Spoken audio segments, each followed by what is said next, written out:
In the last 7 to 8 years, I began to develop a different comic voice and a different perspective. You know, comedy, stand-up comedy is a low art. It's a vulgar art. It's an art of the people. It's not But it's an art. But it is an art. It has to do with interpreting the world as you see it and then writing something and then delivering it verbally. And I found a very liberating position for myself as an artist. And that was, I sort of gave up on the human race and gave up on the American dream and culture and nation and decided that I didn't care about the outcome. And that gave me a lot of freedom from a kind of distant platform to be sort of amused, a kind of, to watch the whole thing with a combination of wonder and pity and try to put that into words. Not caring about the outcome. What do you mean by that? Not having an emotional stake in whether this experiment with human beings works. I really don't care. I love people as I meet them one by one. People are just wonderful as individuals. You see the whole universe in their eyes if you look carefully. But as soon as they begin to group, as soon as they begin to clot, when there are 5 of them or 10, or even groups as small as 2, they begin to change. They sacrifice the beauty of the individual for the sake of the group.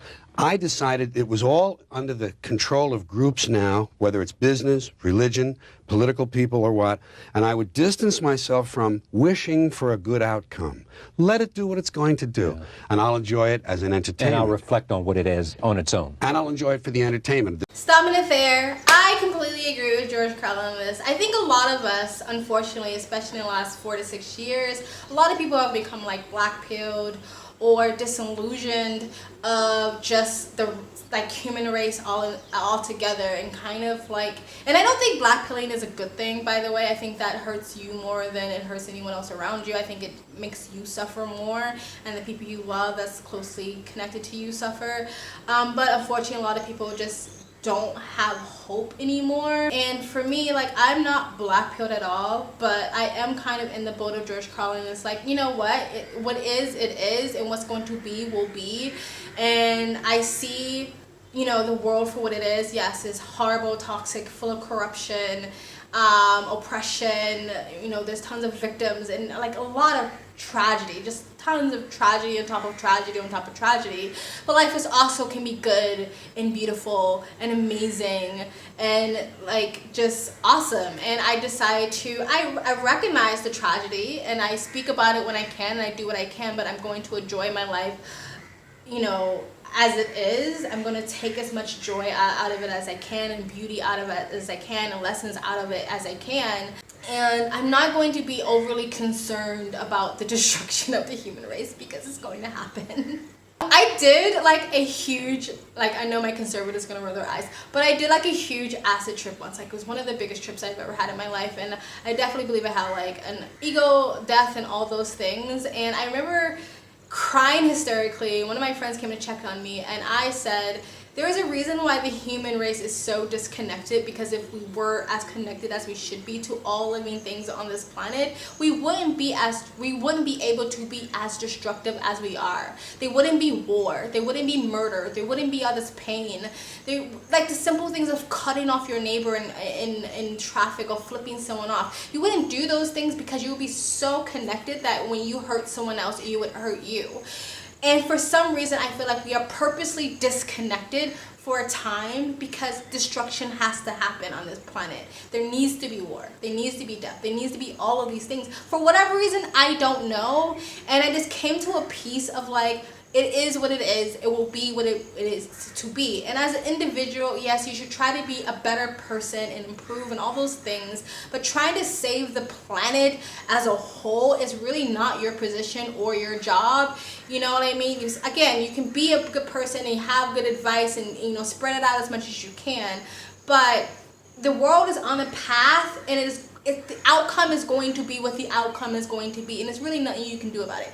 You know, and to a certain extent, you know what I mean, of course. And I like how, I know I'm talking a lot, I'm gonna get to it. I like how he also said that, you know, comedians' job is to observe the world and interpret it the way they see it through their comedy.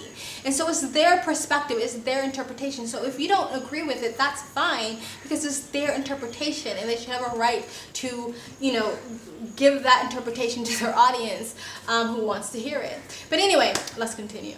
There's a little bit of a sick part in this too. Yeah. I root for the big comet. I root for the big asteroid to come and make things right. That's the way I put it. Stir things up. Yes, to get us back where we were before the first one came and knocked out these dinosaurs and let the ferrets grow We're talking about comets on this show tonight. I know it. And I'm rooting for that big one to come right through that hole in the ozone layer because I want to see it on CNN. See, I'm here for the entertainment, Charlie. I am. Philosophers say, why are we here? I know I am here. For the entertainment. The show. Bring it on. I want to see the circus. But how does this affect your performance and what you bring to stand-up? Well, I've seen a lot of comedians, we've all seen a lot of comedians who seem to have a political bent in their work. And always implicit in the work is some positive outcome, that this is all going to work. If only we do this, if only we pass that bill, if only we elect him, if only we do that. It's not true. It's circling the drain time for humans. I believe this. I honestly believe this. Not just as a comedian, he thinks that. He likes to say that. Yeah. I believe it. And when you say to yourself, I don't care what happens, it just gives you a broader perspective for the art, for the words to emerge, to not care. That's what happened in that 92 show. That's why I could say the planet is fine, the people are... Because the planet will outlast us. It will be here and it will be fine. Again, I get exactly what he's saying. Personally, I am totally fine with the rapture. Like, come on, flood, comic, massive earthquake, whatever God's plan is. Because when you get to the point where you need to actually debate whether grooming children is okay or not, I think we fucked up. Like, we fucked up. God, wipe us out, start over. We effed up bad. Because that shouldn't even be a debate. That should be like a universal, like, hey, harming kids is wrong. Like, taking kids' innocence away is wrong. Like, grooming children is wrong. But the fact that we're debating it, I always feel like when a society gets to that point, it's done. We've lost. And I agree with him, the whole, like, and I've said this in other videos, so like, if we can just get Trump back into office, or if we can just get DeSantis, or if we can just get these progressives out, you know, I really don't think that's gonna matter. Yeah, like, you can start to swing the culture war back in the other direction, but honestly, it's gonna get way worse before it gets better. So you can start now, so in 30, 50, 60 years, it's better. But it's not gonna be better tomorrow, because like the pendulum and that snowball effect has been rolling for so long. Nothing's gonna stop it. Like, it's going to get worse. Like, AI is about to start really being introduced. Like, people are about to lose all their jobs. People are about to be less connected than we ever were, like in the metaverse and stuff like that. Like, human connection is about to be completely lost. And one of the reasons why the West is suffering so much from mental health issues, because we've lost human connection. There is no community. And so it's going to get a lot worse. Empathy levels are shrinking, starting with my generation, getting worse in the next generation. And when Gen Z raise their kids, it's going to be worse in the next generation because of technology. We don't make eye contact anymore. We have no more human connection or human interactions anymore. So for me, it's going to get worse before it gets better, which is fine. I just feel like that's just sort of the evolution of the world, sort of the evolution of society. And the whole, like, just sitting back and watching the spectacle, I also get that, because I have a dark sense of humor, and I'm also kind of cynical. And I love watching human nature, like, just perform. And so a part of me, I am kind of like, this is interesting, let me sit back and just watch, instead of worrying so much about it. It's just not that I don't have empathy, but I don't think any of us really have the power to stop the giant plan or whatever that is. You can do the best you can within your community, within your family, as an individual, but trying to stop this giant comet that's coming metaphorically, like, it's just been in the making for too long. And that's not a pessimistic view. I mean, I'm not pessimistic about it at all, actually. I love my life. I found my corner of the world. I'm doing my thing. And I encourage other people to do the same thing. But trying to, like, worry all the time about it, like, we have the Great Reset. Like, everything's happening. Like, nothing's stopping it. But anyway, let's continue. Has the subject matter changed? Well, you're still stuck with what's going on. Yeah. But I don't like topical. I don't like political humor. I don't mention politicians. In fact, I defend them in this particular show. Everyone is on their everyone is always making things. Politicians are bad. I defend them and blame it on the people. This is where it belongs. Yes. You get what you deserve? Yes, you get what you deserve, and you deserve what you get. And I have a slogan, the public sucks.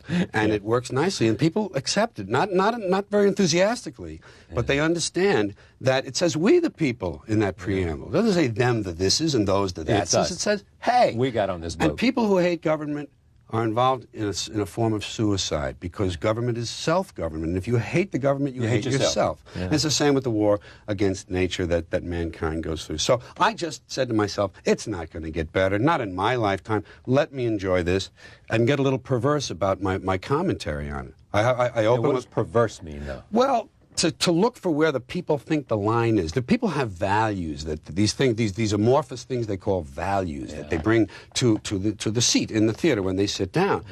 And I like to find out where their line may be and deliberately cross it, disturb them a little, make them uncomfortable, and then bring them with me across the line and make them glad they came. That's what I do. I'm an entertainer. I'm not a doomsayer. I'm not here to preach. I don't do political tracts. But I do entertain. I do a lot of jokes. But I want you to feel a little in danger along the way. All right, guys. That was George Carlin. I just don't care. I like his outtake or his outlook, and he kind of threw me off a little bit when he said he doesn't do political or he doesn't have a political lean or whatever. I think he does. Even if he doesn't acknowledge it or he doesn't have like an A label, he has a political perspective, right? Or perception or a leaning bias, whatever you want to call it, slant. But I guess maybe he's saying in this particular show he's promoting on this show that that's not really it. And I do agree with him. Like, it's more criticizing the people because, like, honestly, it's billions of us and a smaller amount of the 1% of the 1%, and we allowed it to happen. That's why I said, like, the snowball, the thing, the progress of society has been going on for decades and decades and decades, and if you didn't like it, you should have stopped it then. We voted these people in, and we continue to vote them in with some delusion that it's going to get better. And I mean, there wouldn't be no government at all if we didn't agree to it. We'll need to start taking a lot more self-accountability, responsibility for their own fucking shit. Anyway, guys, tell me what you think of this whole thing, what he said, what I said in the comment section below. Please like, comment, subscribe, hit that bell to get notifications when I do upload. All of that really does help with the algorithm, guys. And if you'd like to support the channel any further, you can donate. My PayPal and Cash App link is in the description box below, and also in the comment section. Of course, it helps, but you don't have to. You can just like, comment, and subscribe.